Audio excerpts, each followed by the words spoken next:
Hi again. It's time for another cup of English with me, Shane Jones. Welcome. And today I want to talk to you about conversation fillers. You know those noises you make when you're trying to say something and you need time to think about the next thing you're going to say? So, in Japanese, I hear people say, ade. So, English is the same.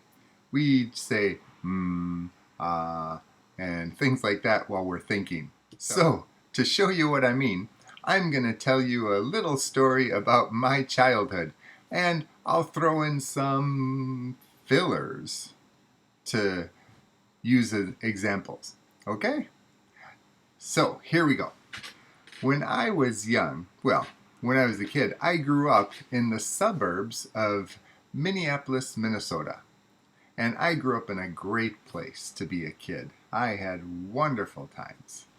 So, behind my house was a pond, and behind the pond was a small forest. It wasn't even called a forest. We called it the woods. We'd say, hey, let's go play in the woods, or I'll meet you in the woods after lunch. And we had great times in the woods. And it was a great place to grow up, a great place to play for kids who had big imaginations and no smartphones. This was before them, so we just played outside all the time. When I was about 8 or 9 or 10, 11, 12, I'm not sure how old I was when I stopped, but when we were that age, we went everywhere on our bikes. And of course, bike in English means bicycle, not motorcycle. So we were riding our bikes everywhere. And to get to the woods, you would, how do you say? You'd have to go up, not a hill, but like a ridge. So it'd be a ridge.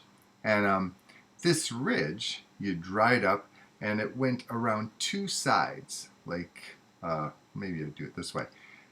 Two sides were a ridge, and then on this side was a street, and then over here was a very big hill. And the hill was great in the winter when the snow fell and we could go sledding down. But anyway, there's this ridge and the hill and the street, and then it all dipped down into, it was like a bowl. It was like a big bowl, and in the bowl were all the trees, and that's where the woods were, the forest. And it was a very wide area full of trees. And do you know what I mean? So the ridges all went down into a bowl, and all the trees were there, and it was a great place. And it was nature, so of course, the trails and the trails, I wouldn't say paths, were very bumpy. They had many, how do you say, what's the word? Hazards in there. So, rocks or branches, and you had to be very careful when riding your bicycle through here. But we weren't. We were kids. Kids never worry about, what's the word? Injury? Kids never worry about being injured.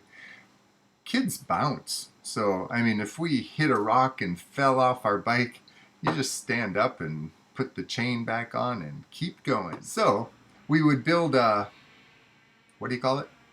A ramp. We would build a ramp at the bottom of that big hill and ride our bikes as fast as we could down the hill, trying to hit the ramp and jump as far as we could.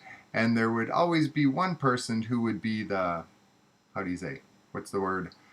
Judge. A judge would stand and he would measure how far we all jumped. And of course, the person who, or the kid, who jumped the furthest was the hero of the day. But it changed every day, usually. That was a lot of fun. Now, I doubt I could jump my bicycle at all. Maybe off a curb or something. But no, that's a great memory I have from when I was young. But I will stop because I can talk a long time. So let's stop right there.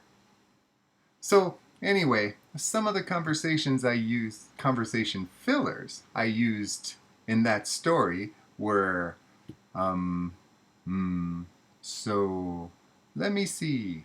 How do I explain it? What is it called? It was kind of like, you know what I mean? How do you say? What's the word? How do you call it? Anyway, I think I used all of those in the story. Maybe I didn't. Go back and check. Listen again and see if I used all of those. I'm not sure I did. Maybe I forgot one or two. Anyway, you can use them all even if I didn't. So, I highly recommend you use these when speaking in English. They're very useful.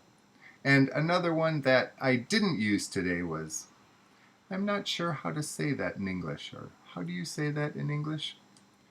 Of course, I know how to say things in English, so I don't need it. But that's something I really need when I speak Japanese. Almost every other word. How do I say that in Japanese? How do I say that? What do you say in Japanese? Anyway, that's all for today. Thank you for watching and listening to my exciting story. I'll see you next time. I'm Shane, and this is Another Cup of English. Goodbye.